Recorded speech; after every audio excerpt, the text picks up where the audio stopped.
शेतकरी मित्रांनो, कधी कधी शेती आपल्याला निसर्गासोबत जगायला शिकवते आणि कधी आपल्याला अंतःकरणाला चिरून टाकणारे निर्णय घ्यायला लावते. मित्रांनो, ही झाडं मागील 3 वर्षापासून मी लहान मुलाप्रमाणे जपली. पहिल्या पालवीपासून ते पहिल्या फुलापर्यंत प्रत्येक वादळ, प्रत्येक उन्हाळा, प्रत्येक पावसात ही झाडं माझ्यासोबत उभी राहिली. रात्री उशिरापर्यंत दिवा लावून कीड रोगांचं नियंत्रण, पहाटेच्या धुक्यातून खत पाणी देत केलेली काळजी, या बागेत घालवलेला प्रत्येक क्षण आजही मनात ताजाच आहे.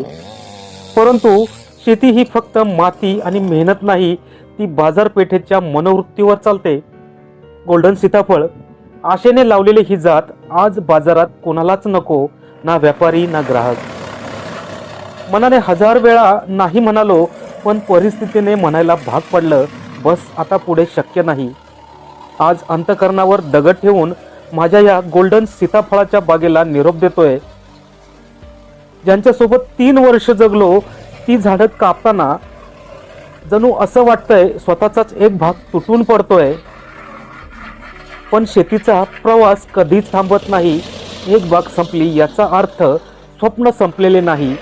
उद्याचा दिवस नवीन पेरणी घेऊन येईल, नवीन झाडं, नवीन आशा आणि नवीन दिशा.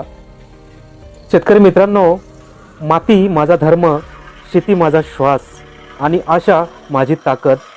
धन्यवाद.